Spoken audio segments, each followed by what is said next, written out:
북한 내 무역 부문에 갑작스러운 검열의 바람이 불고 있습니다. 한때 묵인되던 거래들이 하루아침에 비사회주의적이라는 낙인이 찍히며 무역 일꾼들이 하나둘 사라지고 있다고 합니다. 특히 함경북도 지역에서는 단 한 달 사이에 10명이 넘는 간부들이 체포되었다는 충격적인 소식이 전해졌습니다. 더 놀라운 사실은 그들의 가족들까지 외딴 지역으로 추방되고 있다는 점입니다. 이런 상황 속에서 한 무역 일꾼 가족이 칠흑 같은 어둠 속에 두만강을 건넜다는 정보가 포착되었습니다. 10년 넘게 성실히 국가를 위해 일했던 그가 왜 목숨을 걸고 탈북을 결심했을까요? 저는 함경북도 청진에서 대외무역 일꾼으로 일해왔습니다. 지금 생각해보면 그때가 제 인생에서 가장 안정적인 시기였던 것 같습니다. 군복무를 마치고 능력을 인정받아 중국과의 국경무역부서에 배치되었죠.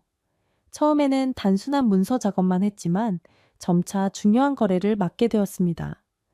정동지, 이번 거래도 잘 부탁하네. 상급자들이 저를 신뢰할 때마다 가슴이 뿌듯했어요. 10년 동안 식료품, 의류, 생필품 거래를 담당하며 나름대로 성실히 살았습니다. 매일 아침 출근해서 서류를 검토하고 중국 측 담당자들과 연락하며 거래 조건을 조율했죠. 가끔 국경 지역으로 출장을 가기도 했는데 그때마다 중국의 발전된 모습을 보며 묘한 감정이 들었습니다. 하지만 그런 생각은 언제나 마음 깊숙이 묻어두었어요. 우리 체제에 충실한 일꾼이 되는 것, 그것이 저와 제 가족의 안전을 지키는 방법이었으니까요. 아내와 두 아이는 제가 일하는 동안 다른 가정보다 조금 나은 생활을 누릴 수 있었습니다. 배급소에서 다른 사람들보다 조금 더 많은 양의 식량을 받을 수 있었고 간부 상점에서 물건을 살 수 있는 자격도 있었죠. 그렇게 하루하루 살아가는 것에 감사하며 살았어요. 제 성격이 매사에 꼼꼼하고 규칙을 잘 지키는 편이라 일하기에 적합했습니다. 상부의 지시를 그대로 이행하고 문제가 생기지 않도록 항상 세심하게 주의를 기울였어요. 도연동무는 믿을 수 있어. 이런 평가를 받는 것이 자랑스러웠습니다. 가끔 중국 측 연락책인 왕리안이 우스갯소리로 정 선생, 당신은 너무 꼼꼼해서 장사하기 힘들어요 라고 말할 때면 속으로 웃기도 했죠. 그때는 몰랐습니다. 이 안정적인 생활이 한순간에 무너질 수 있다는 것을요. 매일 밤 아이들이 잠든 후 아내와 조용히 앉아 차를 마시며 내일 계획을 이야기하던 그 평화로운 시간들이 얼마나 소중했는지 말입니다. 지금 이 순간 그 기억이 마치 다른 사람의 인생처럼 느껴집니다. 하지만 그것이 제 진짜 삶이었고 언젠가는 다시 가족과 함께 그런 평화로운 시간을 가질 수 있기를 간절히 바라고 있어요. 모든 것이 변하기 시작한 건 2010년대 초반이었습니다. 처음에는 사소한 변화였어요. 상부에서 문서 작업이 더 복잡해졌고 거래 보고서를 2번, 3번씩 확인하라는 지시가 내려왔습니다. 최근 자본주의 요소가 스며드는 것을 경계해야 한다는 말이 회의에서 자주 언급되었죠. 당시에는 단순히 일시적인 단속이라고 생각했습니다. 그러나 상황은 점점 심각해졌어요. 어느 날 중국 거래처에서 온 왕리안이 청진에 오지 못하게 되었다는 연락을 받았습니다. 정동지, 미안하지만 당분간 방문이 어렵게 되었소. 다른 방법을 찾아봅시다. 그의 목소리에서 불안감이 느껴졌어요. 곧이어 저희 부서의 중국 출장도 전면 중단되었습니다.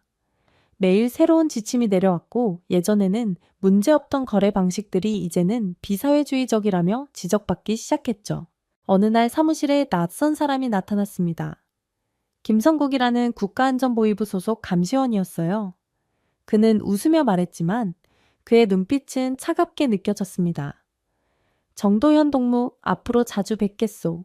우리 부서에 대한 전반적인 점검을 맡게 되었소. 그날부터 김성국은 거의 매일 사무실에 나타났고 우리의 모든 업무를 세세하게 관찰했어요. 문서를 검토하고 전화통화를 주의 깊게 듣고 가끔은 직원들을 개별적으로 불러 질문했습니다. 밤에 집에 돌아오면 아내가 걱정스러운 눈으로 물었어요. 오늘은 어땠어? 저는 괜찮다고 별일 없다고 안심시켰지만 사실 매일이 두려움의 연속이었습니다. 아이들 앞에서는 평소와 같은 모습을 보여주려 노력했지만 잠을 이루지 못하는 밤이 많아졌어요. 창문 밖을 바라보며 앞으로 어떻게 될지 두려운 생각이 들었습니다. 동료들 사이에서도 긴장감이 감돌았어요. 예전에는 함께 웃고 이야기하던 사람들이 이제는 서로를 의심의 눈초리로 바라보기 시작했습니다. 누가 김성국에게 정보를 제공하는지 알 수 없었으니까요. 한때는 신뢰와 협력이 있던 곳에 이제는 불신과 두려움만 가득했어요. 사무실의 분위기가 더욱 어두워진 것은 박민호가 갑자기 사라진 후였습니다. 민호는 제 곁자리에서 일하던 동료였어요. 그날 아침 그의 자리는 비어 있었고 누구도 그에 대해 말하지 않았습니다. 점심시간에 다른 동료가 작은 목소리로 알려주었죠. 민호 동무가 어젯밤 체포되었대. 심장이 빠르게 뛰기 시작했어요. 민호는 저와 마찬가지로 성실한 일꾼이었습니다. 이틀 후 또 다른 동료가 사라졌고 그 다음 주에는 3명이 더 없어졌어요. 소문은 빠르게 퍼졌습니다. 그들이 자본주의 사상 오염이라는 혐의로 조사를 받고 있다는 것, 그리고 민호의 가족이 외딴 지역으로 추방되었다는 것까지 알게 되었어요. 매일 누가 다음이 될지 두려워하며 출근했습니다. 어느 날 점심시간 오랫동안 함께 일했던 강태식이 조심스럽게 저에게 다가왔어요. 도연 동무, 잠깐 이야기 좀 할 수 있을까? 그는 사무실에서 벗어나 조용한 곳으로 저를 데려갔습니다. 조심해, 김성국이 우리 부서 사람들을 하나씩 불러 신문하고 있어. 특히 너를 주시하고 있다고 들었어. 태식의 눈에는 진심 어린 걱정이 담겨 있었어요. 집에 돌아와서도 태식의 말이 머릿속에서 떠나지 않았습니다. 왜 나를? 항상 규칙을 따르고 충성스럽게 일해왔는데. 그날 밤 아내에게 모든 것을 털어놓았어요. 무슨 일이 있어도 우리는 함께야. 아내가 제 손을 꼭 잡으며 말했습니다. 그 따뜻한 손길이 제게는 큰 위로가 되었어요. 다음 날 김성국이 갑자기 제 앞에 나타났습니다. 정도현 동무, 잠시 이야기 좀 나눕시다. 그는 웃고 있었지만 그 미소가 얼마나 위험한지 이제는 알고 있었어요. 조사실로 들어가자 그는 중국 측 거래 내역이 적힌 서류들을 펼쳐 보였습니다. 이 거래들에 대해 설명해 주시겠소? 평소와 다름없이 대답했지만 그의 눈빛은 제가 뭔가를 숨기고 있다고 확신하는 듯했어요. 그날 이후로 저는 지속적인 감시 대상이 되었습니다. 누군가가 항상 제 뒤를 따라다니는 느낌이었어요. 전화는 도청되고 있을 것이고 대화는 녹음되고 있을 거라는 생각에 집에서조차 자유롭게 말할 수 없었습니다. 이제는 제 미래가 암울하게 느껴졌어요.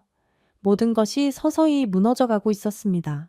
불안한 나날이 계속되던 어느 새벽, 갑작스럽게 문을 두드리는 소리에 잠에서 깼습니다.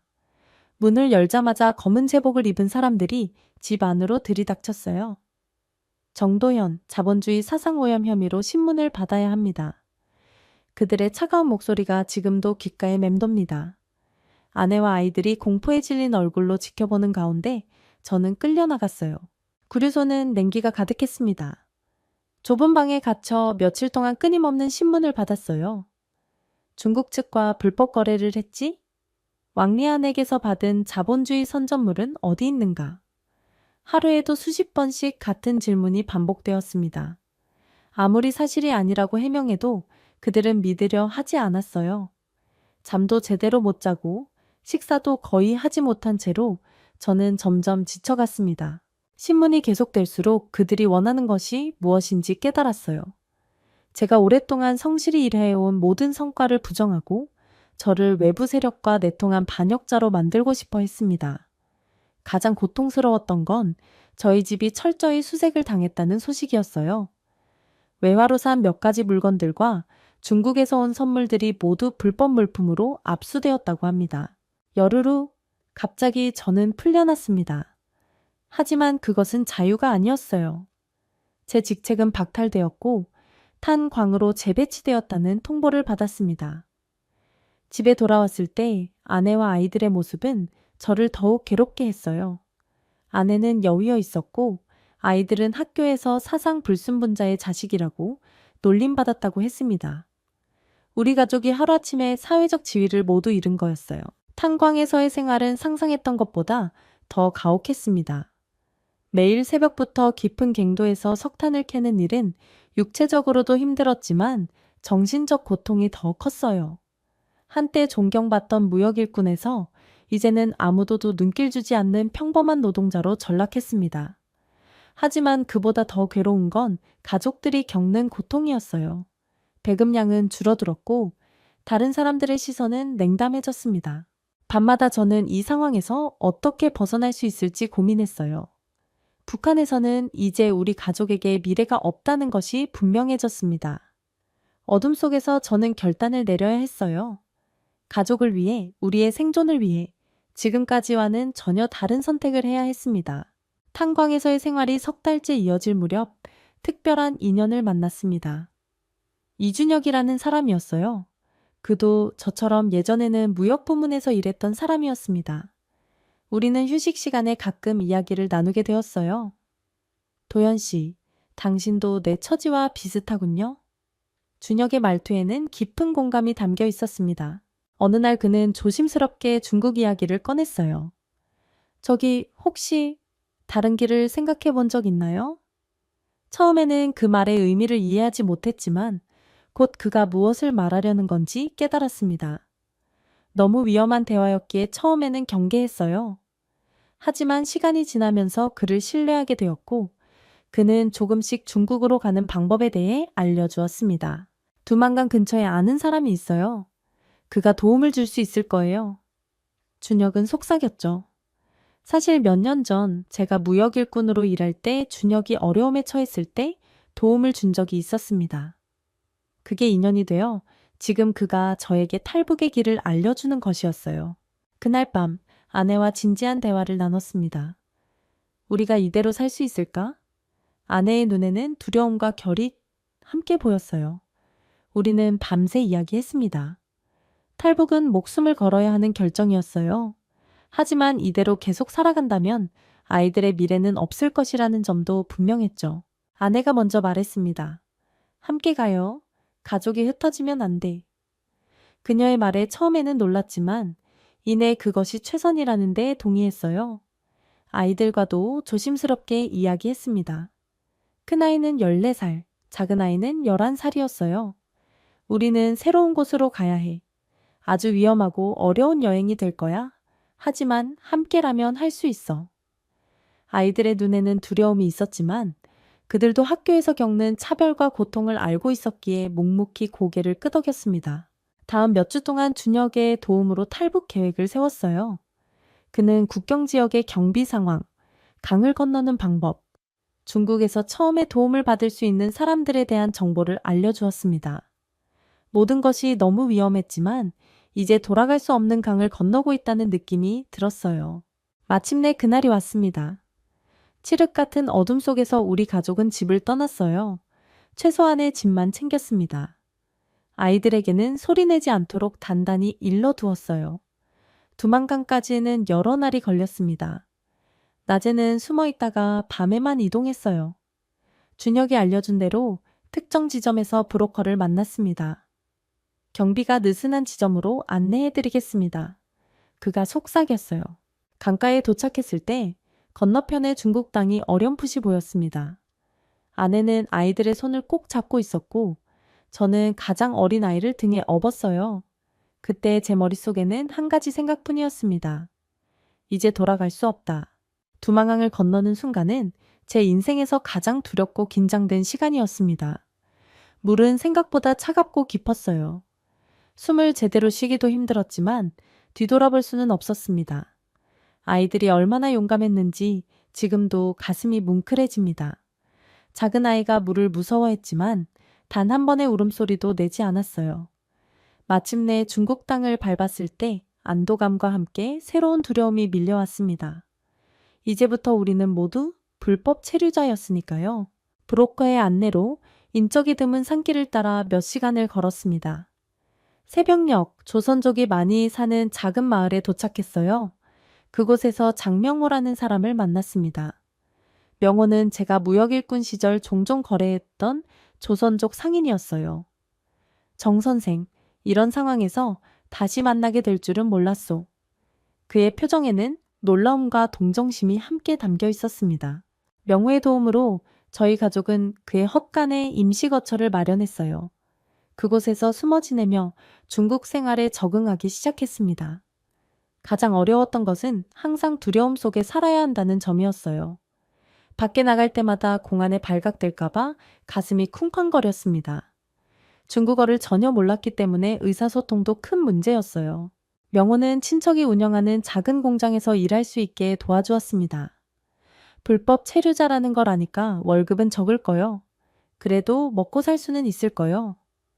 그의 말대로 월급은 중국 노동자의 절반도 안 되었지만 저희에게는 소중한 기회였어요.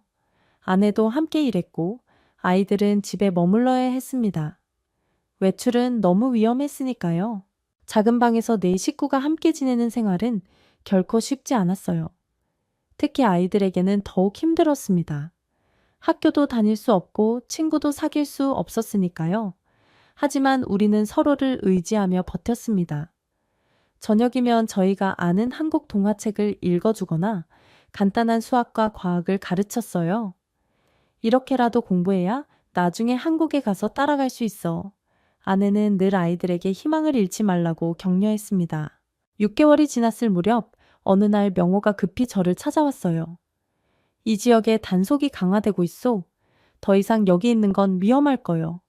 그의 말은 사실이었습니다.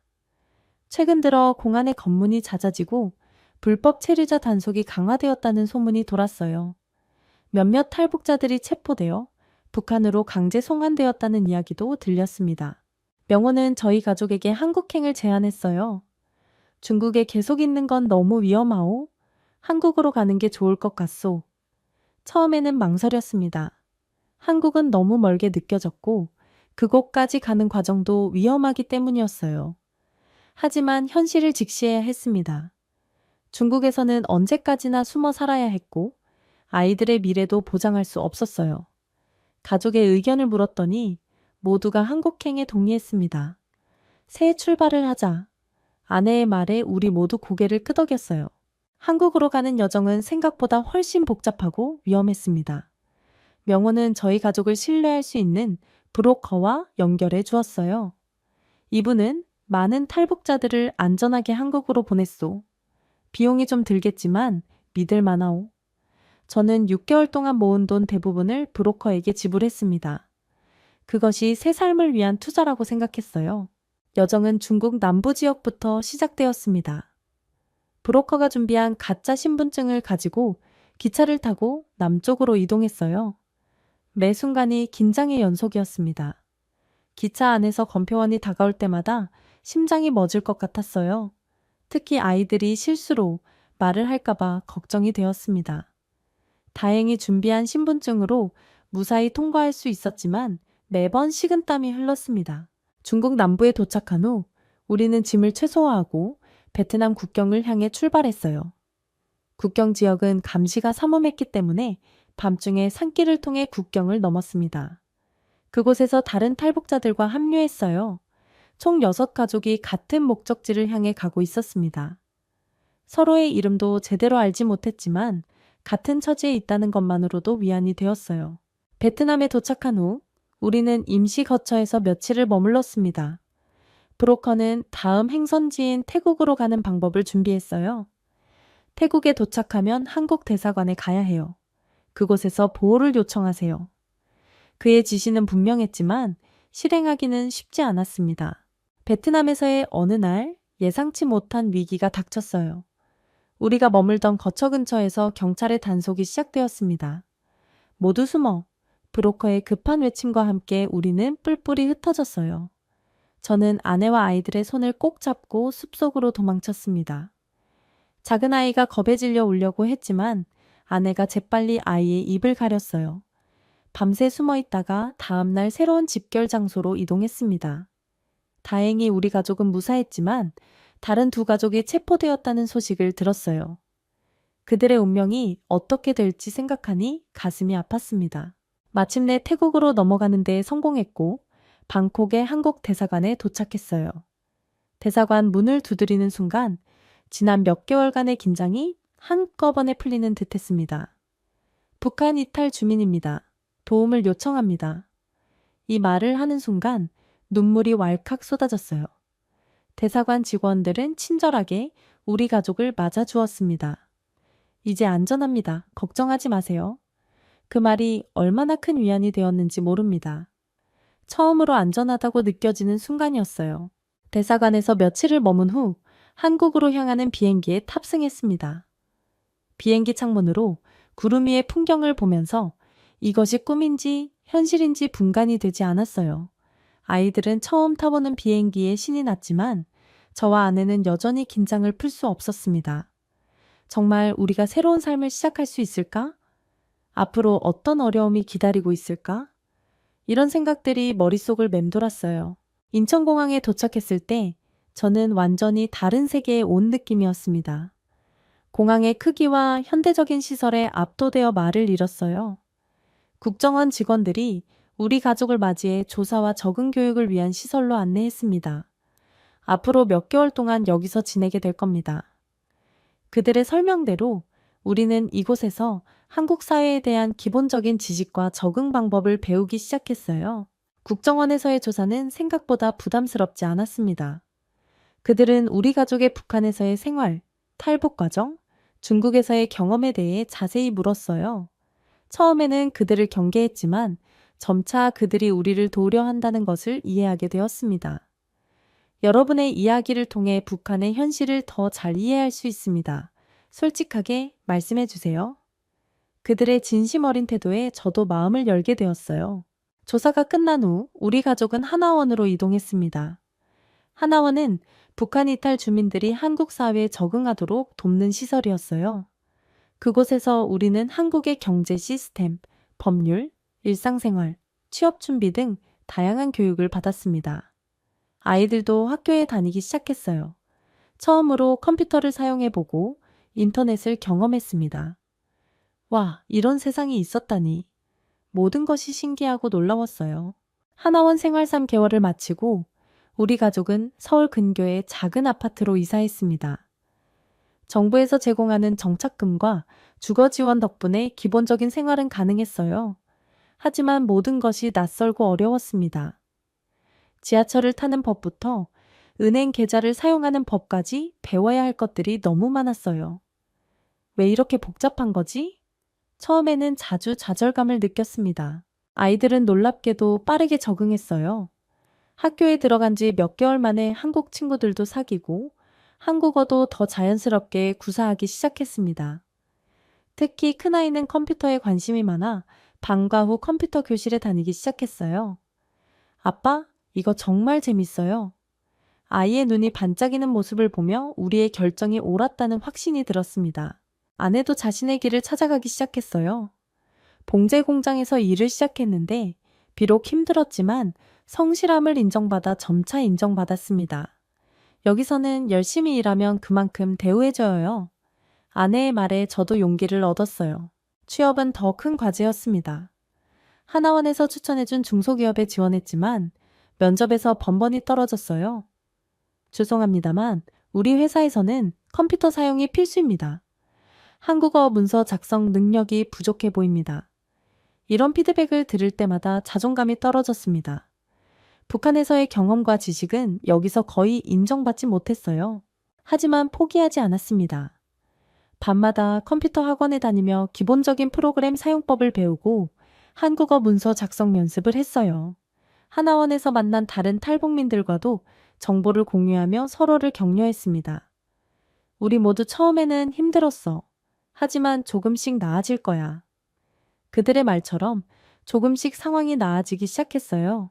6번째 면접에서 드디어 합격 통보를 받았습니다. 작은 무역회사였는데 사장님이 제 성실함을 높이 샀다고 했어요. 경험이 부족해도 배우려는 의지가 있으면 됩니다. 처음에는 단순한 사무보조 일을 맡았지만 점차 중국과 거래하는 업무를 담당하게 되었습니다. 북한과 중국에 대한 제 지식이 도움이 된다는 것을 알게 되었어요.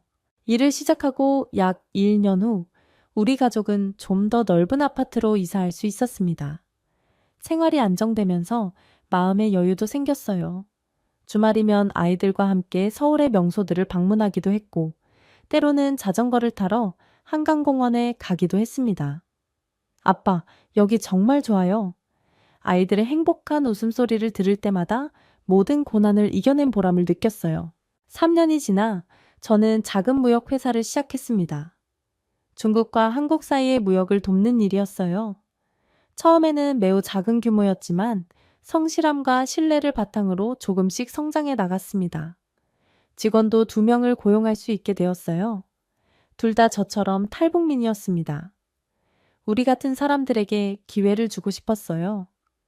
그들을 도울 수 있다는 것이 저에게는 큰 보람이었습니다. 오늘 탈북한 지 7년이 되는 날입니다. 돌이켜보면 많은 어려움과 고통이 있었지만 결코 후회하지 않아요. 이제 우리 가족은 자유롭게 생각하고 말하고 행동할 수 있는 사람들이 되었습니다. 아이들은 자신의 꿈을 키워나가고 있고 아내는 직장에서 인정받으며 일하고 있어요. 저 역시 제 사업을 통해 작지만 의미 있는 성과를 이루어가고 있습니다. 창밖을 바라보며 저는 감사함으로 가슴이 벅차올랐습니다. 새로운 시작은 결코 쉽지 않았지만 그것은 분명 가치 있는 선택이었어요. 이제 정말 새로운 삶이 시작되었구나. 이 말을 속으로 되뇌며 저는 미래에 대한 희망으로 가득 찬 마음으로 오늘을 살아갑니다. 혹시 잘 나가는 평양 출신도 탈북해야만 하는 이유가 있다는 걸 들어보셨나요? 세상 사람들은 북한 내부 사정을 단편적으로만 알고 계십니다. 북한에서 엘리트라고 불리는 사람들도 늘 무언가 숨막히는 공포 속에 살아야 한다고 합니다. 오늘의 사연자도 북한에서 대외무역 통역사까지 했던 엘리트로 생활하던 중 아버지의 위치가 흔들리면서 가족이 함께 추락할 위기에 빠졌다고 하는데요. 과연 그에게는 무슨 일이 있던 걸까요? 충격적 사건과 탈북 과정, 지금 사연 들어보시죠. 제 이름은 최민영입니다. 저는 북한 평양에서 태어나 32년 정도 살다가 지금은 한국에 정착해 살고 있습니다. 저희 집안은 보통 사람들이 생각하는 평범한 가정과는 조금 달랐어요. 아버지가 북한 외국어대 출신으로 대외경제 분야에서 꽤 높은 직책을 맡았기 때문에 저 역시 어려서부터 외국어 교육에 관심이 많았고 비교적 좋은 환경에서 자랐습니다. 저는 대학을 졸업하고 통역사로 일했어요. 대외무역을 위한 통역을 담당하면서 해외에서 들어오는 투자 관련 문서를 검토하거나 해외 인사들을 안내하는 역할을 했습니다. 언뜻 보면 북한에서 꽤 특권층 같은 직업이었지요. 그 덕에 남들이 평생 못 구해보는 외국 도서나 옷, 화장품도 어쩌다 한 번씩 접해볼 기회가 있었고 평양 시내에서도 비교적 괜찮은 아파트에서 살았습니다. 그런데 겉보기엔 번듯했지만 제 마음속에는 늘 꺼림칙한 부분이 있었습니다.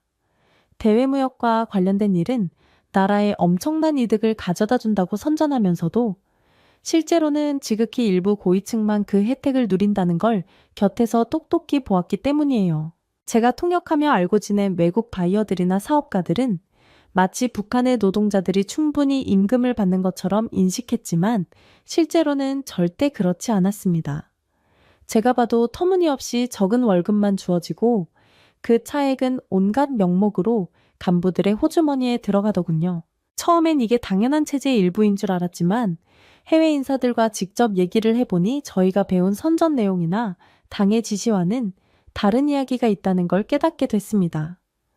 외국은 다 썩어문드러진 자본주의라고 배웠는데 실제로 만나본 그들은 마냥 악한 존재가 아니었고 오히려 북한 주민들의 처지를 안타까워하는 태도까지 보이더라고요. 제 마음속 의문이 커지던 중 결정적으로 저를 흔들어 놓은 사건이 있었습니다.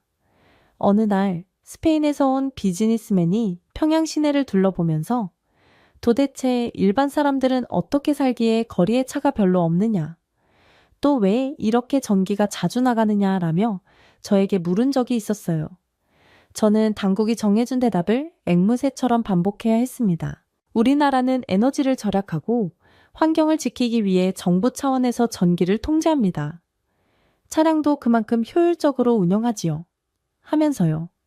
그런데 그분이 제 손을 붙잡고 진지하게 말씀하시더군요. 난 여기 사람들이 안쓰러워 보여요. 혹시 이거 번역 안 해줘도 좋으니 당신은 어떻게 생각합니까? 그 질문에 저는 차마 솔직히 답할 수 없었습니다. 그분의 눈빛을 보고 나니 외국인들이라고 해서 우리를 무조건 침략하거나 적대적인 건 아니구나. 이 사람들도 인간적으로는 도와주고 싶어 하는구나 하는 느낌이 들었어요. 그 순간 말 못할 답답함이 목까지 차올랐습니다. 그 일을 계기로 저는 점점 체제에 대한 회의가 깊어졌습니다. 겉으로는 대외무역을 추진하며 조국의 발전을 이루겠다고 자부했지만 실제로는 간부들만 배를 불리고 노동자들은 배급도 제대로 받지 못하는 상황이 계속됐으니까요. 그러다 아버지 쪽에서 작은 문제가 생겼습니다. 아버지가 담당하던 대외경제부서에 비리 의혹이 제기돼 상부에서 대규모 조사를 시작한 거예요. 아버지는 크게 잘못한 건 없었지만 문제는 라인이 끊겼다는 사실이었습니다. 북한에서는 실질적으로 권력을 쥐고 있는 핵심 간부와 줄이 이어져 있어야 안전한데 아버지와 친분이 있던 최고위급 인사가 숙청당하면서 우리 집안도 불똥이 튈 수밖에 없었습니다. 처음에는 그래봤자 일시적인 조사겠지라고 생각했습니다. 하지만 서서히 아버지 가까운 동료들이 하나둘씩 잡혀가거나 예고 없이 직위가 해제되는 소식이 들려오기 시작했어요. 그러다 얼마 안 있어 아버지에게도 협조하라는 통보가 떨어졌고 저희 집 주변까지 수상한 인물들이 서성이는 게 느껴졌습니다. 이때부터 우리 집안에 심상찮은 기류가 감돌았지요. 어머니는 하루 종일 아파트 창문을 살짝 열어놓고 밖을 내다보며 누가 우릴 감시하는 것 같다며 두려워하셨습니다. 저 역시 제가 하는 통역 업무가 혹여든 해외 자본과 불순하게 결탁한 것이라는 죄목으로 비약될까봐 마음이 조마조마했어요. 어느 날 저녁 무렵 아버지가 집으로 급하게 돌아오시더니 작은 목소리로 민영아, 우리 이렇게 살다간 다 잡혀갈지 몰라. 탈북을 생각해야겠다 하고 말씀하셨어요. 저는 말도 안 된다고 생각했지요.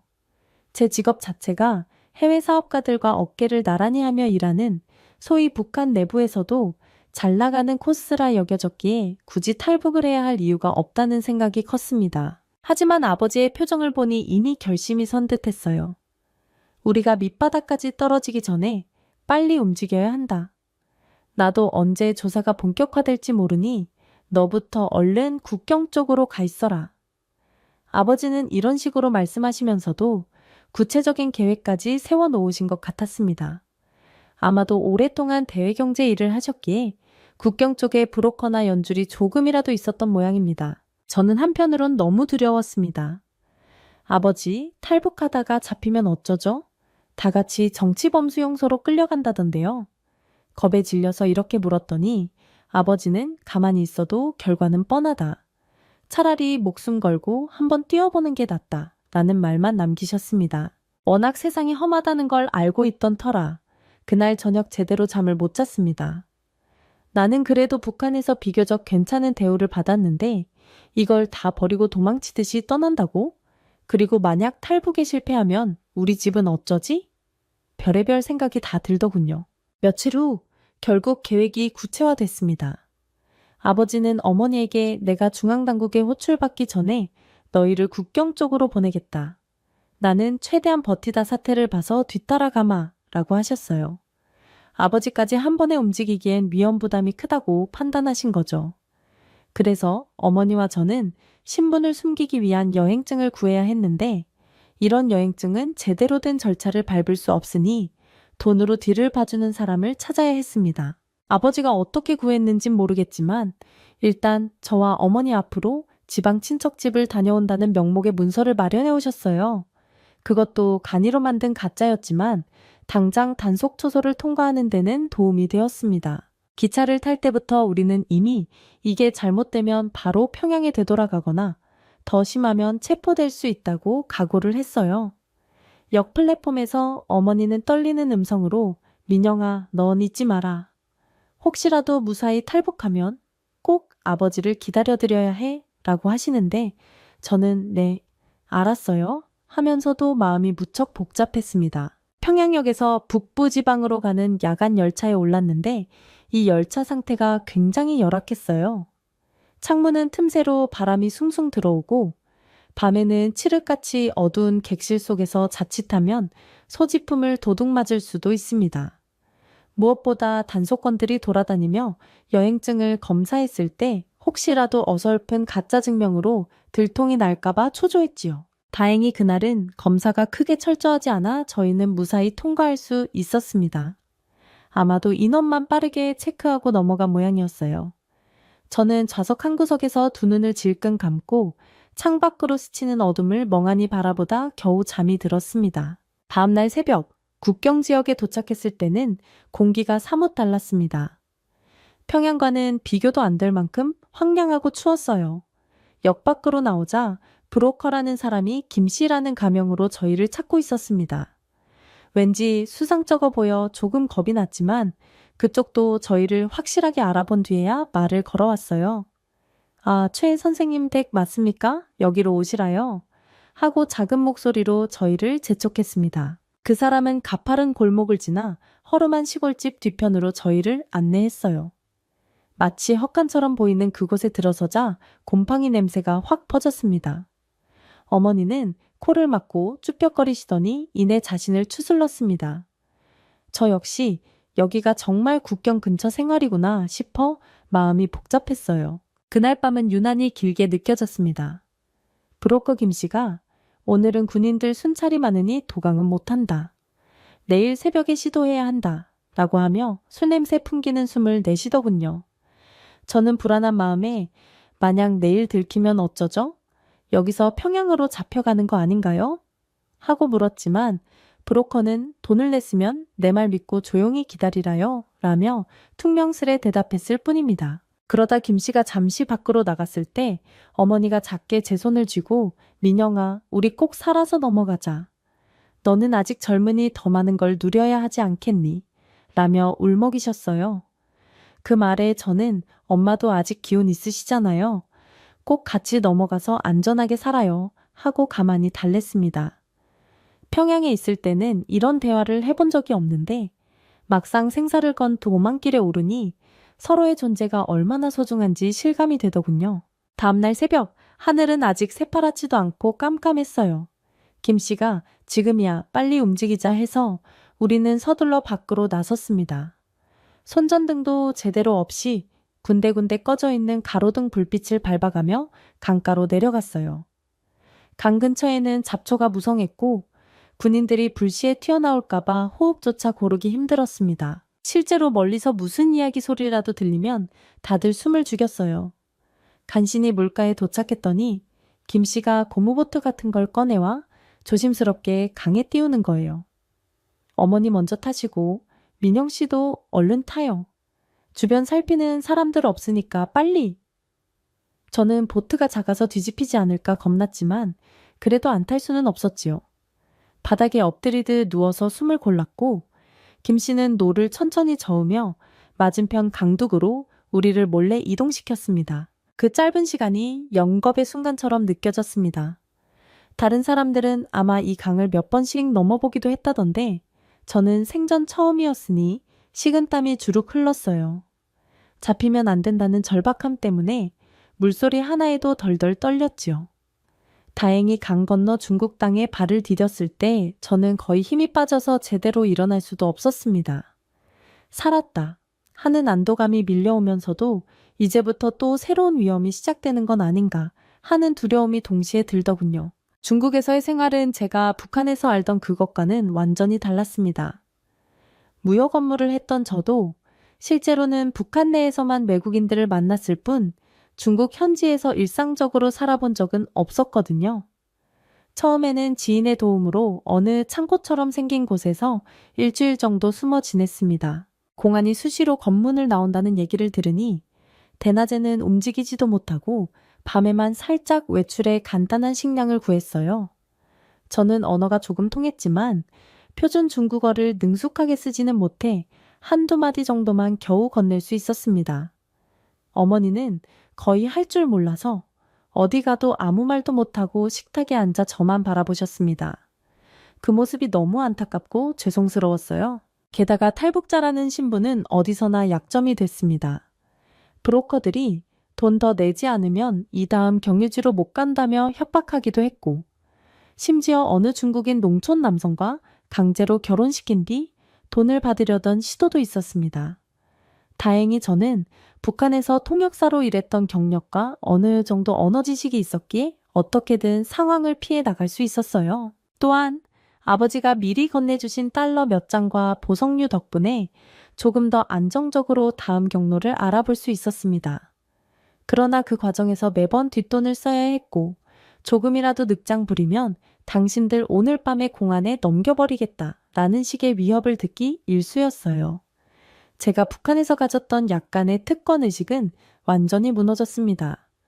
이곳에서는 그저 잡히면 북송될 불법 체류자일 뿐이었지요. 엄마는 자주 아버지 얘기를 꺼내셨습니다. 도대체 네 아버지는 괜찮을까? 조사받다가 무슨 봉변이라도 당하면 어쩌냐 하고 늘 근심하셨어요. 그럴 때마다 저도 마음이 무너졌습니다. 어머니 앞에서는 아버지께서 분명 탈출 경로를 마련하실 거예요. 그분이 워낙 아는 분들이 많으시잖아요 라고 애써 말씀드리지만 속으로는 불안함이 커졌어요. 아버지도 결국 잡혔거나 무슨 사고가 생긴 건 아닐까. 밤마다 악몽을 꿨습니다. 6개월쯤 그렇게 중국 동북부와 남부를 전전한 끝에 어머니와 저는 결국 한국으로 직접 가겠다는 결심을 굳혔습니다. 처음엔 중국에 정착해 보려고도 했지만 공안의 단속과 불안정한 신분 문제 때문에 도저히 방법이 없겠더군요. 다행히 제 통역 경험을 알아봐 준 사람이 있었어요. 그분이 당신처럼 외국어를 잘하는 탈북자는 한국에서도 그쪽 직업으로 잘 살 수 있으니 탈북을 도와주는 단체에 연결해 주겠다고 해서 저는 그 기회를 놓치지 않았습니다. 그렇게 우리는 미리국 루트를 통해 동남아시아 쪽으로 가는 긴 여정을 시작했는데 배도 타고 산길도 넘고 밤새 이동하는 날이 수도 없이 많았습니다. 특히 산악지대를 넘을 때는 한 번 발목을 접질려서 제대로 걷기 힘들었는데 그때 만약 제가 뒤처졌다면 그대로 버려졌을지도 몰라요. 다행히 그 무리에 있던 어떤 젊은 청년이 저를 부축해주면서 함께 탈출길을 이어갔습니다. 지금 생각해보면 정말 아슬아슬했습니다. 어떻게든 최종 목적지인 한국 대사관 근처까지 갔을 때는 온몸이 다 망가져버린 것 같았어요. 영양 상태도 형편없었고 어머니는 몇 차례 지병이 도져 고생하셨습니다. 그래도 여권이 없으니 공식적으로 입국할 방법이 없고 대사관 측에서 저희 신분을 확인한 뒤 보호해 줄 때까지도 며칠이 걸렸습니다. 그동안 저는 하루 종일 근심에 휩싸여 이러다 아무도 우리를 안 받아주면 어쩌나 하는 상상까지 해봤습니다. 다행히 서류가 순조롭게 처리되어 어머니와 저는 한국행 비행기를 타게 됐어요. 그 비행기 안에서 저는 창문 너머 하늘을 보며 처음으로 진짜 살았구나 하고 안도의 눈물을 흘렸습니다. 어머니는 제 손을 꼭 쥐고 민영아, 꿈 아니지? 하고 물으셨고 저는 이제 진짜 끝났어요. 우리 드디어 자유예요. 라며 서로 부둥켜 안고 울었습니다. 인천공항에 도착한 날 저는 모든 게 낯설고 화려해서 정신이 아찔했어요. 고개만 들면 커다란 전광판이 번쩍번쩍 빛나고 사람들은 수많은 짐가방을 이끌고 부산하게 오가고 있었습니다. 북한에서 남조선이라고 부르던 그 땅이 이렇게 거대한 곳인 줄은 미처 몰랐어요. 가만 보니 외국인들도 많고 한국인들도 다들 스마트폰을 자유롭게 쓰고 있더군요. 저와 어머니는 주눅이 들어서 국정원으로 바로 이동할 때까지 이동버스 안에서 말도 없이 창밖만 쳐다봤습니다. 하지만 가슴 한켠에는 뭔지 모를 해방감이 있었어요. 이제 불안에 떨지 않아도 되겠구나. 당국의 감시를 피하려고 목숨을 걸 필요도 없구나. 하나원에서 일정 기간 생활하면서 저희는 한국 사회가 얼마나 개인의 자유와 경쟁으로 돌아가는지를 배웠습니다. 물론 그게 다 장밋빛은 아니었어요. 엄청난 물가, 복잡한 행정 절차, 서로 다른 말투와 문화에서 오는 당혹감이 컸습니다. 그래도 가장 놀라운 건 국가가 탈북민들을 위한 법적 행정적 보호를 해준다는 사실이었어요. 저처럼 국경을 넘어 힘들게 들어온 사람들에게 오히려 도움을 주고 안착할 기회를 제공한다니 북한에서 배운 내용과는 정반대여서 초반에는 믿기 어려웠습니다. 더 놀라운 건 주변 이웃 중 몇몇이 저희가 탈북민인 걸 알고도 먼저 다가와 필요한 거 있으면 연락 주세요 라며 친절히 굴었다는 점이에요. 북한 선전물에서 남조선 인민들은 북에서 온 자를 경계하거나 차별을 한다고 귀에 못이 박히게 교육받았는데 막상 와보니 무조건 그런 건 아니더라고요. 제게는 자유롭게 직업을 선택할 기회가 생겼다는 게 가장 큰 행복이었어요. 얼마 지나지 않아 운 좋게도 중소무역회사에서 간단한 비즈니스 통역 및 번역 일을 해볼 기회를 얻었어요. 초보 수준의 계약직이었지만 그래도 제 역량을 마음껏 펼칠 수 있다는 사실이 기뻤습니다. 회사 동료들도 제가 북한에서 온 걸 알게 되면 신기해하면서도 막무가내로 차별하기보다 그럼 북한에서의 대외무역은 어땠어요? 하고 오히려 궁금해하더군요. 저는 가능한 범위에서 이야기를 들려주곤 했어요. 물론 한국 사회에 완전히 적응하려면 아직 갈 길이 멀지만 과거처럼 감시를 두려워하며 거짓말로 둘러대지 않아도 되는 점이 정말 좋았습니다. 한편 한국 생활에서 정말 인상 깊었던 건 인터넷과 휴대폰의 자유로운 사용이었어요. 북한에서도 일부 간부들은 강성 네트워크 같은 내국용 통신망을 쓰곤 했지만 그것도 엄격히 통제되는 구조였거든요. 여기서는 누구든 마음만 먹으면 전 세계 사람들과 온라인으로 연결되어 정보를 나누고 동영상을 올리며 소통하더군요. 그래도 하루하루 살아가면서 제 안에는 아버지에 대한 미안함이 사그라지지 않습니다. 이후로 아버지 소식을 전혀 못 들었거든요. 제가 한국에 오고 얼마 지나지 않아 친척을 통해 들은 얘기로는 아버지가 조사를 받다가 중앙의 극심한 사상 재교육, 처분을 받았다는 겁니다. 재교육이라고 하지만 사실상 강제노역이 동반되는 수용소 생활이 될 가능성이 큽니다. 거기서 살아남기가 쉽지 않다는 건 북한 주민이라면 누구나 알지요. 어머니도 처음엔 막 울며 나 혼자라도 돌아가야겠다고 하셨지만 현실적으로 불가능한 일이잖아요.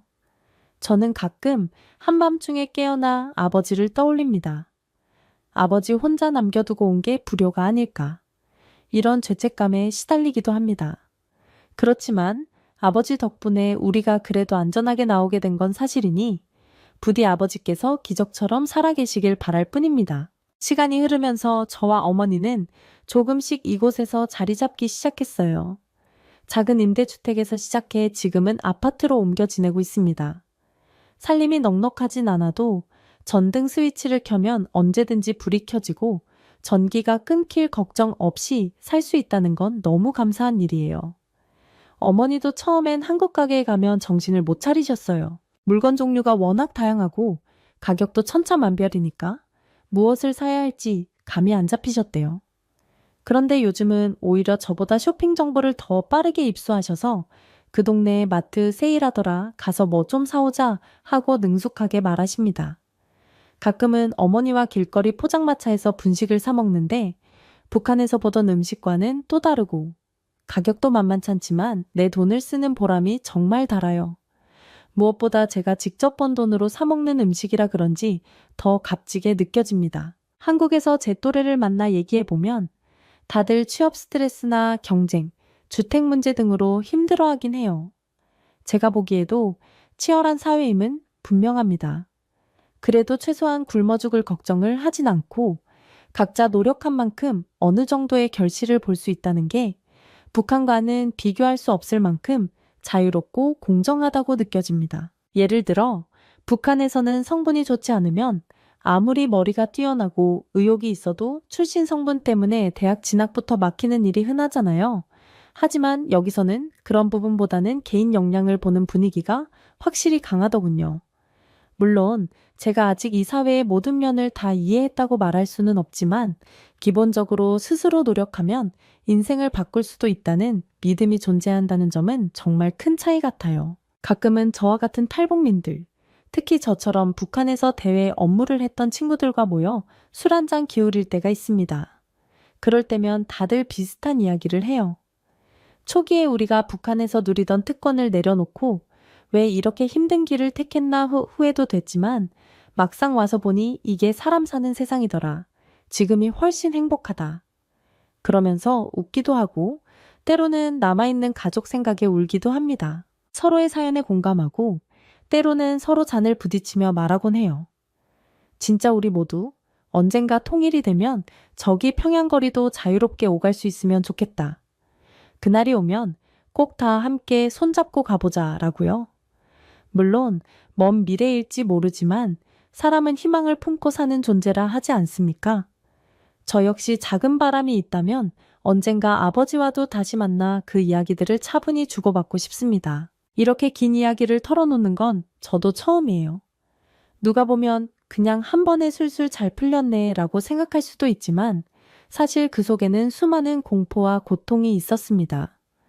밤낮으로 잡히지 않을까 전전긍긍했던 날들, 브로커의 협박에 시달리며 울었던 순간들, 그리고 아버지를 남겨두고 떠나야 했던 죄책감 등 그래도 이렇게 한국에서 살아남아 제 삶을 개척해가고 있다는 사실 하나만으로도 저는 감사하게 생각합니다. 세상 어디에도 완벽한 나라는 없겠지만 적어도 제게 지금 이곳은 새롭게 숨 쉴 수 있는 기회를 준 땅입니다. 더 이상 상부에 허위 보고를 하지 않아도 되고 간부들의 이익을 위해 통역하며 속으로 분노를 사기지 않아도 되는 자유가 있으니까요. 이제 저의 다음 목표는 더 전문적인 통번역 자격증을 취득해서 국제 교류 쪽으로 진로를 넓히는 겁니다. 그리고 시간이 흐르면 저처럼 불안정한 상태로 들어온 탈북민들을 좀 도와주고 싶어요. 그들이 오랜 시간 두려움에 떨지 않고 더 빠르게 안정을 찾을 수 있도록 도울 수 있다면 저로서는 큰 보람일 것 같아요. 어머니도 건강을 조금씩 회복하셨고 요즘은 교회에서 봉사를 하며 한국인 친구도 사귀고 있습니다. 당신 스스로도 도시락 하나만 있어도 든든하네. 예전엔 뭐 사려고 해도 결정권이 없었는데 이제는 조그마한 것이라도 직접 선택할 수 있다는 게 너무 좋아. 라며 행복해 하십니다. 아직도 북한에 남아있는 수많은 사람들이 있고 저처럼 탈출을 시도하다 중도에 붙잡혀 북송된 분들도 많다고 들었습니다. 저는 운이 좋아서 여기까지 올 수 있었다고 생각해요. 그 운을 헛되이 하지 않으려면 여기서 더 열심히 사는 수밖에 없다고 다짐합니다. 누군가 한국 생활 힘들지 않아요? 하고 물으면 저는 이렇게 대답하곤 해요. 물론 쉽지는 않습니다. 하지만 적어도 노력한 만큼 바꿔볼 수 있는 기회가 있고 자유롭게 내 삶을 선택할 수 있다는 게 얼마나 큰 축복인지 모릅니다. 아마 이 말이 제가 대한민국에서 정말 뼈저리게 깨달은 가장 중요한 진실 아닐까 싶습니다. 지금까지 제 이야기를 들어주셔서 정말 감사드립니다. 저는 앞으로도 더 나은 미래를 위해 한 걸음씩 나아갈 생각입니다. 감사합니다. 저는 김명순입니다. 양강도에서 40년 넘게 살다가 한국에 온 지 이제 7년이 됐어요. 북한에서의 생활이 어땠냐고요? 말씀드리자면 정말 하루하루가 죽지 않기 위한 싸움이었습니다. 처음에는 시장에서 장사도 해보고 떡 장사도 해봤어요. 그런데 장사를 하면 꽃제비들이 자꾸 달려들어서 물건을 다 뺏어가는 거예요. 그러다 보니 결국 고철 장사를 시작하게 됐습니다. 고철은 꽃제비들도 잘 안 뺏어가거든요. 무겁기도 하고 당장 먹을 수 있는 게 아니니까요. 매일 새벽 3시면 일어났어요. 잠도 부족했지만 새벽에 일어나지 않으면 하루 일과가 다 틀어지니까요. 고철을 모으는 건 온종일 했어요. 버려진 공장이나 폐허가 된 건물에서 고철을 찾았죠. 때로는 다른 사람들과 경쟁도 해야 했어요. 고철은 우리 같은 사람들에겐 귀한 생존 수단이었으니까요. 하루 종일 모은 고철을 등에 지고 중국으로 가는 길이 제일 힘들었어요. 25km에서 28km를 걸어야 했거든요. 그것도 밀수였기 때문에 사람들 눈을 피해서 가야 했죠. 등에는 고철이 가득한데 강도 건너야 했어요. 특히 겨울에는 정말 죽을 맛이었습니다. 얼음물을 건너면서도 고철만큼은 절대 놓칠 수 없었어요. 한 번 놓치면 그날은 굶어야 하니까요.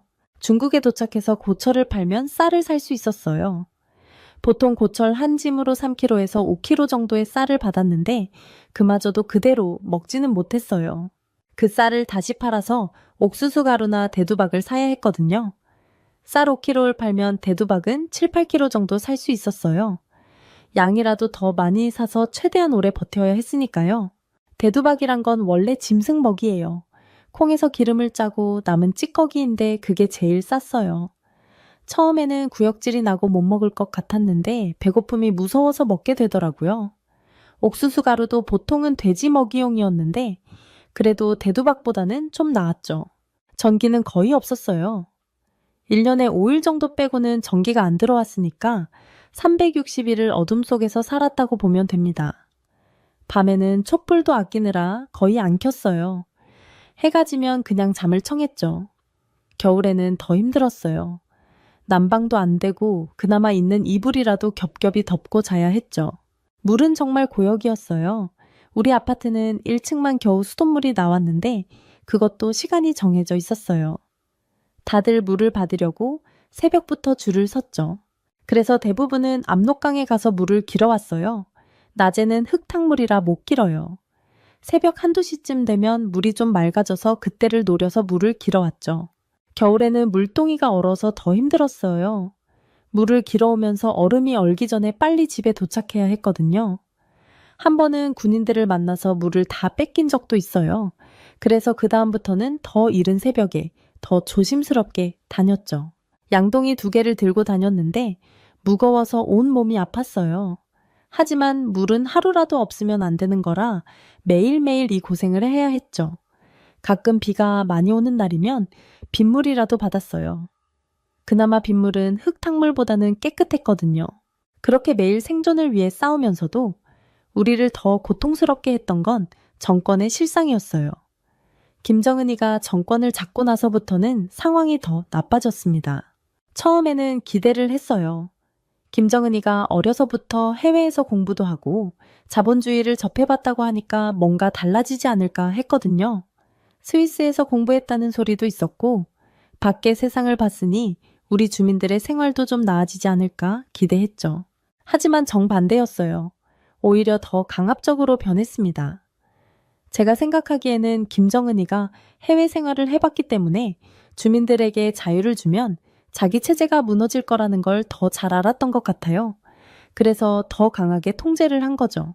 특히 김여정이 정권 실세로 떠오르면서 상황이 더 악화됐어요. 김정은보다 김여정이 더 무서웠다고 해야 할까요? 주민들 사이에서는 장군님보다 여동생이 더 독하다는 말이 돌았어요.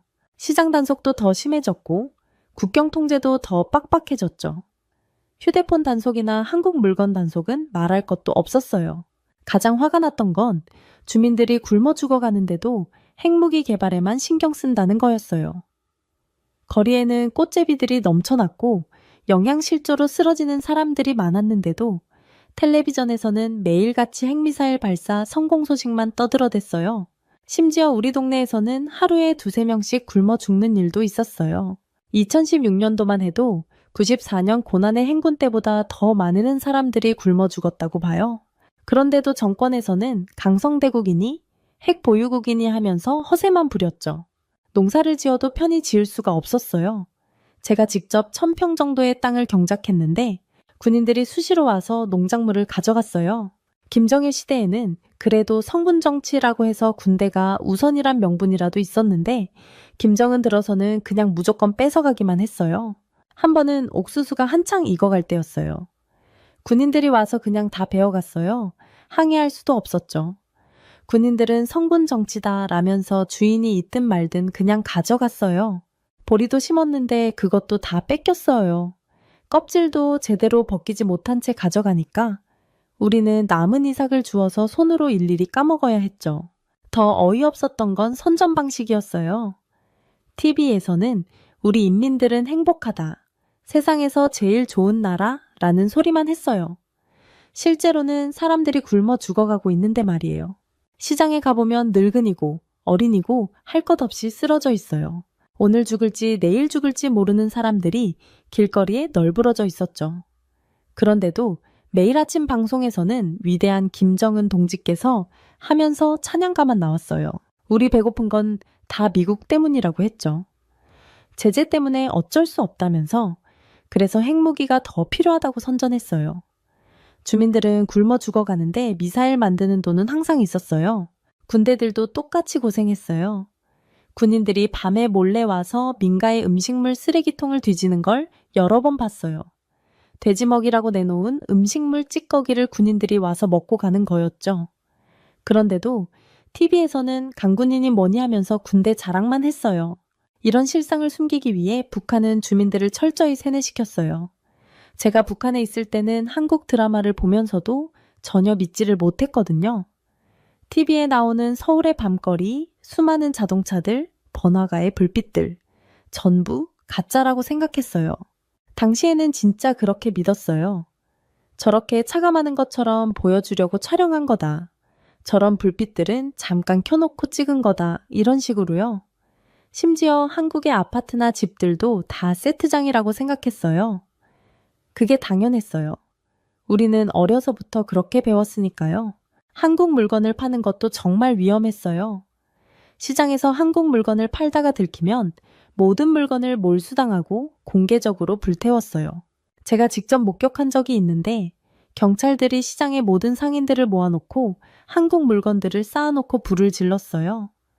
이렇게 되고 싶지 않으면 한국 물건을 취급하지 말라는 경고였죠. 그런데도 한국 물건에 대한 수요는 계속 있었어요.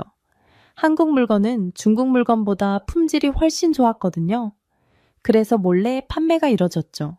옷이나 화장품 같은 건 바닥에 깔아놓고 파는데 단속반이 오면 순식간에 다 치워야 했어요.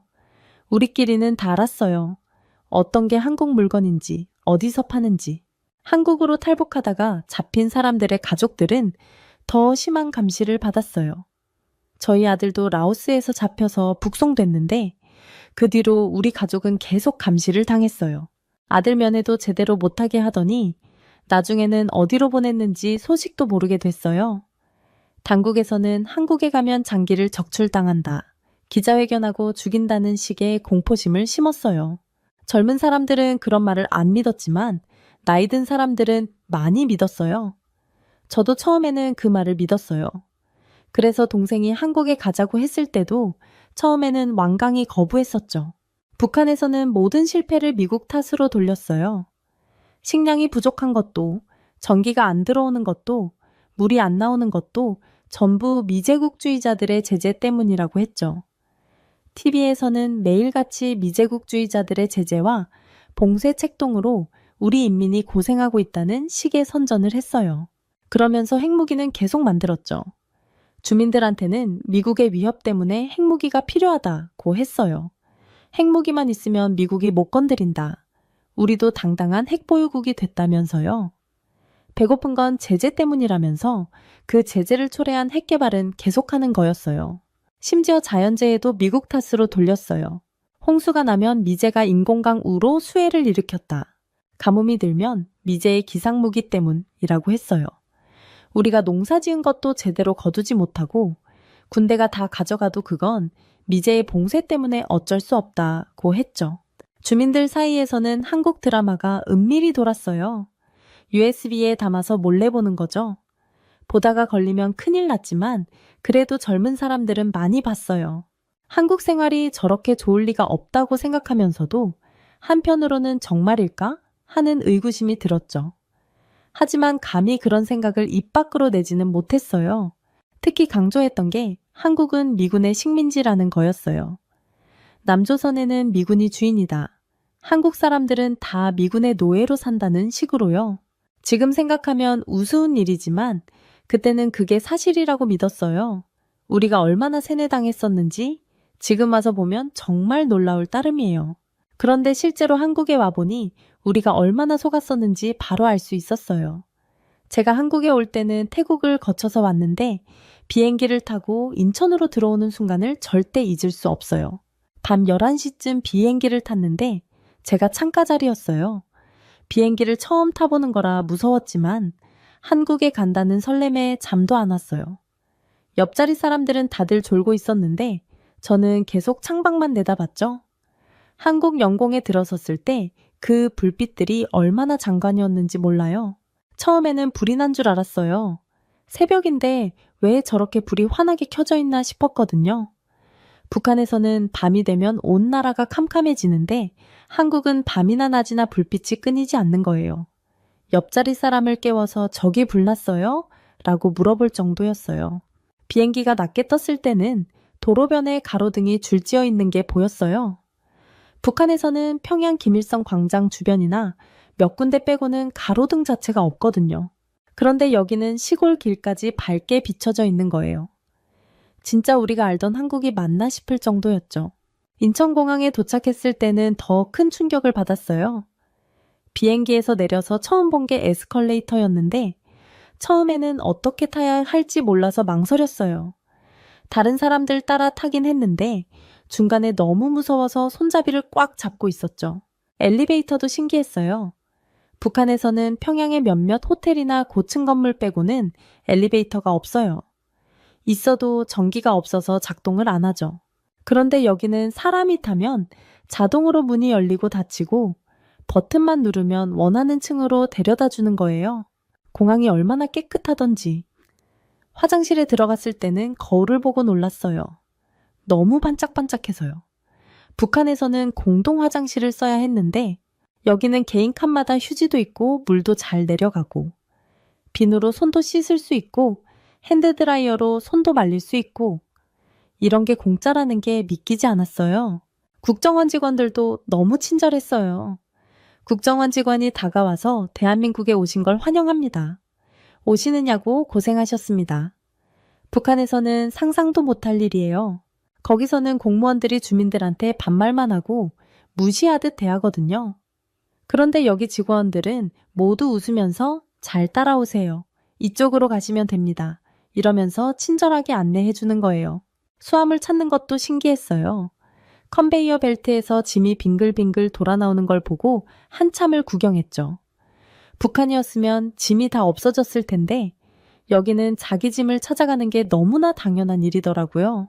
인천공항 안에 있는 상점들도 믿기지 않았어요. 물건들이 어찌나 많던지. 북한에서는 평양 제1백화점이 제일 크다고 하는데 거기하고는 비교도 안 되게 물건이 많았어요. 게다가 밤늦은 시간인데도 상점들이 문을 열고 있는 게 신기했죠. 공항 밖으로 나왔을 때는 또 한 번 놀랐어요. 도로가 얼마나 잘 되어 있던지. 북한에서는 평양 시내 몇 군데 빼고는 포장도로가 거의 없어요. 그런데 여기는 공항에서부터 아스팔트로 반들반들하게 포장이 되어 있는 거예요. 그렇게 공항을 나와서 국정원을 거쳐 하나원까지 마친 뒤 한국 생활을 시작하게 됐는데 매일매일이 새로운 충격의 연속이었어요. 특히 마트에 처음 갔을 때는 정말 놀랐습니다. 처음에는 이마트를 갔었는데 입구에서부터 달랐어요. 카트라는 걸 처음 봤거든요. 사람들이 카트를 끌고 다니면서 자기가 원하는 걸 마음대로 담는 게 신기했어요. 북한에서는 물건을 살 때 점원한테 달라고 해야 하는데 여기는 그냥 자기가 직접 고르는 거예요. 계산대가 있는 줄도 몰랐어요. 그냥 물건을 담아서 나오려고 했다니까요. 삐삐 소리가 나서 깜짝 놀랐는데 직원이 친절하게 계산하는 법을 알려줬어요. 북한 같았으면 당장 도둑으로 몰렸을 텐데 여기서는 그냥 웃으면서 가르쳐 주더라고요. 식료품 종류는 말도 못하게 많았어요. 쌀도 여러 종류가 있고 과일도 사계절 다 있고 북한에서는 상상도 못할 일이에요. 거기서는 쌀밥 먹는 것도 특권층이나 명절에나 가능한 일인데 여기서는 쌀을 원하는 만큼 살 수 있다는 게 놀라웠죠. 집에 처음 들어갔을 때도 충격이었어요. TV, 냉장고, 세탁기, 전자레인지 이런 게 다 기본으로 있더라고요. 특히 전자밥솥은 정말 신기했어요. 버튼 하나만 누르면 밥이 저절로 되는 게 마법 같았죠. 북한에서는 밥을 지을 때 불 조절하느라 얼마나 고생했는지 몰라요. 수도가 24시간 나온다는 것도 믿기지 않았어요. 처음에는 수도꼭지를 틀었다가 물이 나오면 얼른 받아놨어요. 북한에서는 물이 나올 때 빨리 받아놔야 하거든요. 그런데 여기는 24시간 내내 깨끗한 물이 나오는 거예요. 심지어 저는 처음에 그 물을 그냥 마셨어요. 도로는 또 어떻고요? 거리마다 가로수가 있고 꽃도 심어져 있고 북한에서는 평양 몇 군데 빼고는 포장도로도 없는데 여기는 시골길까지 다 깨끗하게 포장이 되어 있더라고요. 비가 와도 흙탕물이 흐르지 않아요. 버스나 지하철 같은 대중교통도 너무 편리했어요. 북한에서는 버스 한 번 타려면 새벽부터 줄 서서 기다려야 하는데 여기는 몇 분만 기다리면 버스가 와요. 겨울에도 따뜻하고 여름에도 시원하고 에어컨이 나온다는 게 신기했죠. 버스는 또 얼마나 편한지 몰라요. 북한에서는 버스가 고장나면 한참 기다려야 하는데 여기는 시간표대로 정확하게 와요. 버스 정류장에 몇 분 후에 버스가 온다고 표시도 해주고 이런 게 우리한테는 다 신기한 거예요. 특히 놀랐던 건 건물 안에 엘리베이터가 다 있다는 거예요. 북한에서는 아파트가 있어도 전기가 없어서 계단으로만 다녔거든요. 그런데 여기는 몇 층이든 버튼만 누르면 올라갈 수 있어요. 처음에는 엘리베이터 타는 게 무서웠는데 이제는 익숙해졌죠. 마트에 있는 과일과 채소도 놀라웠어요. 북한에서는 계절 과일밖에 못 먹는데 여기는 사계절 내내 원하는 과일을 살 수 있어요. 바나나, 파인애플 같은 건 북한에서는 평양 간부들이나 먹는 건데 여기서는 일반 마트에서 살 수 있다는 게 신기했죠. 장보기도 편해요. 북한에서는 시장 바닥에 앉아서 장사하는데 여기는 다 진열대에 깔끔하게 정리되어 있어요. 가격표도 붙어 있고 유통기한도 표시되어 있고 무엇보다 물건을 살 때 눈치 볼 필요가 없다는 게 좋았어요. 이렇게 편리한 시설들도 놀랍지만 더 놀라웠던 건 대한민국의 복지제도였어요. 북한에서는 상상도 못했던 일들이 여기서는 당연하게 이루어지고 있었거든요. 처음 한국에 와서 정착할 때 정부에서 지원금을 준다고 하더라고요. 처음에는 믿기지가 않았어요. 북한에서는 국가가 주민한테 돈을 주는 일은 상상도 못 하거든요. 오히려 국가에 바쳐야 하는 게 많았죠. 그런데 여기서는 새로운 삶을 시작하라고 정부가 도와준다는 게 신기했어요. 직업 교육도 정말 좋았어요. 하나원에서 기초교육을 받고 나와서도 원하면 여러 가지 기술을 배울 수 있었죠. 저는 처음에 병원 청소부로 일하면서 컴퓨터도 배우고 운전면허도 따고 북한에서는 꿈도 못 꿨던 일들을 여기서는 할 수 있었어요. 의료보험이라는 것도 처음 알았어요. 북한에서는 무상의료라고 하지만 사실 약도 없고 제대로 된 치료를 받을 수가 없었거든요. 그런데 여기서는 아프면 병원에 가서 진찰도 받고 약도 받을 수 있어요. 보험이 있으니까 큰 돈 안 들이고도 치료를 받을 수 있다는 게 놀라웠죠. 월급도 정말 신기했어요. 북한에서는 일해도 월급을 제대로 받기 힘들었는데 여기서는 일한 만큼 정확하게 받아요. 게다가 최저임금이라는 게 있어서 아무리 적게 받아도 기본적인 생활은 할 수 있게 보장이 되어 있더라고요. 처음 월급을 받았을 때 얼마나 기뻤는지 몰라요. 그 돈으로 마트에 가서 장도 보고 옷도 사고 내가 번 돈으로 내가 원하는 걸 살 수 있다는 게 너무 행복했어요. 북한에서는 돈이 있어도 살 물건이 없었는데 여기서는 돈만 있으면 뭐든 살 수 있으니까요. 또 놀라웠던 건 4대 보험이라는 거예요. 실업급여도 있고 퇴직금도 있고 북한에서는 상상도 못할 일이죠. 거기서는 직장에서 잘리면 그냥 굶어야 하는데 여기는 그래도 최소한의 생활은 할 수 있게 해주더라고요. 우리 같은 탈북민을 위한 프로그램도 많았어요. 심리 상담도 해주고 취업 상담도 해주고 정착하는 동안 어려움이 있으면 언제든 상담할 수 있는 담당자도 있었죠. 이렇게 국가가 국민 한 사람 한 사람을 챙긴다는 게 정말 놀라웠어요. 이런 제도적인 지원도 놀라웠지만 더 큰 충격은 한국 사회의 문화적 차이였어요. 특히 사람들이 자유롭게 자기 의견을 말하는 걸 보고 정말 놀랐습니다. 처음에는 이해가 안 됐어요. TV에서 대통령을 비판하는 걸 보고 깜짝 놀랐거든요. 북한에서는 상상도 못할 일이에요. 수령님에 대해 나쁜 말을 했다가는 3대가 멸족당할 수도 있는데 여기서는 대통령을 비판해도 아무 일도 없더라고요. 시장에서도 그래요.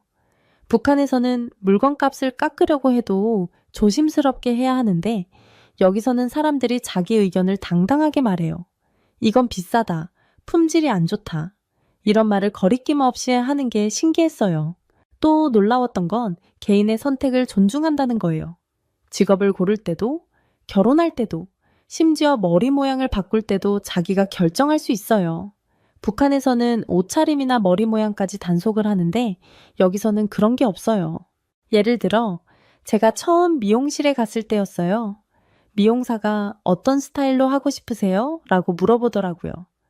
북한에서는 허용된 몇 가지 스타일 중에서만 골라야 하는데 여기서는 내가 원하는 대로 할 수 있다는 게 신기했죠. 버스나 지하철에서도 문화적 차이를 많이 느꼈어요. 노약자한테 자리를 양보하고 큰 소리로 통화하지 않고 줄 서서 기다리고 이런 게 다 자연스럽게 이루어지더라고요. 북한에서는 힘 있는 사람이 먼저고 약한 사람은 뒤로 밀리는데 여기서는 서로 배려하는 게 일상이 됐더라고요. 처음에는 이해가 안 됐어요. 왜 모르는 사람한테까지 그렇게 친절해야 하나 싶었거든요. 그런데 살다 보니까 이게 더 좋더라고요. 서로 배려하면서 살면 모두가 편해지니까요. 동거래도 그래요. 북한에서는 물건 살 때마다 속고 사는 게 일상이었는데 여기서는 가격표대로 정직하게 받아요. 거스름 돈도 정확하게 주고요. 처음에는 계산기를 두드려보고 했는데 이제는 그냥 믿게 됐어요. 법도 다 지켜요. 신호등만 해도 그래요. 북한에서는 차가 없어도 마음대로 건너는데 여기서는 새벽에 아무도 없어도 빨간불이면 기다려요. 왜 저러나 했는데 이제는 저도 그렇게 해요. 더 신기한 건 경찰을 무서워하지 않는다는 거예요. 북한에서는 보안원만 봐도 피하게 되는데 여기서는 경찰이 시민을 돕는 사람이더라고요. 길 잃었을 때 경찰한테 물어보면 친절하게 알려주고 이런 게 정말 신기했어요. 관공서 가는 것도 달라요. 북한에서는 관공서 가면 뒷돈을 써야 일이 되는데 여기서는 순서대로 기다리면 다 해결돼요. 공무원들도 친절하고요. 처음에는 제가 돈 봉투를 준비했다가 민망했던 적도 있어요. 이렇게 한국에서 자유롭게 살다 보면 자연스럽게 북한에 있는 사람들 생각이 나요. 특히 우리 아들과 딸이 생각나죠.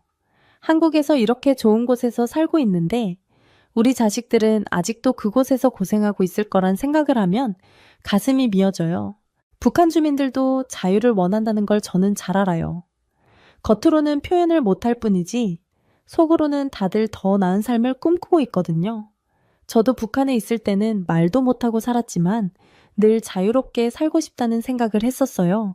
특히 장마당에서 장사하는 아줌마들이 많이 떠오르네요. 당국의 단속을 피해가면서 하루하루 먹고 살기 위해 애쓰는 모습들. 그분들도 언젠가는 자유롭게 장사하고 당당하게 자기 목소리를 낼 수 있는 날이 왔으면 좋겠어요. 통일전망대에 가본 적이 있어요. 망원경으로 북한 쪽을 바라보면서 많이 울었죠. 저 조그만 철조망 하나를 사이에 두고 이렇게 다르게 사는 게 너무 가슴 아팠어요. 같은 민족인데 왜 우리는 이렇게 살아야 하나? 그런 생각이 들더라고요. 통일이 되면 제일 먼저 하고 싶은 게 있어요. 고향에 가서 우리 부모님 산소에 큰 절을 올리는 거예요. 그리고 우리 자식들을 찾아서 꼭 안아주고 싶어요. 그동안 미안했다고, 보고 싶었다고, 하고 싶은 말이 너무 많아요. 우리 민족은 원래 하나였잖아요. 5,000년 역사 동안 한 민족으로 살아왔는데 이렇게 갈라진 지 겨우 70년밖에 안 됐어요. 언젠가는 다시 하나가 될 거예요. 그때는 남북한 주민 모두가 자유롭고 행복하게 살 수 있을 거라 믿어요. 지금 북한에 있는 분들에게 꼭 하고 싶은 말이 있어요. 희망을 잃지 마세요. 우리가 살아있는 한 희망은 있습니다. 꼭 통일이 될 거예요. 그때는 우리 모두 자유롭게 살 수 있을 거예요. 이렇게 말해주고 싶어요. 저는 이제 대한민국 국민으로 살아가고 있지만 북한에 있는 동포들을 잊을 수가 없어요. 매일 밤 그들을 위해 기도해요. 언젠가 우리가 다시 만날 수 있기를. 그날이 올 때까지 저는 희망을 잃지 않을 거예요. 그리고 그날이 오면 우리는 모두 함께 손잡고 더 나은 미래를 만들어갈 수 있을 거예요. 그게 제가 꿈꾸는 통일된 한반도의 모습입니다. 그럼 오늘 이야기는 여기까지이고 이야기를 전해드렸던 저는 평양수첩 이현주였습니다.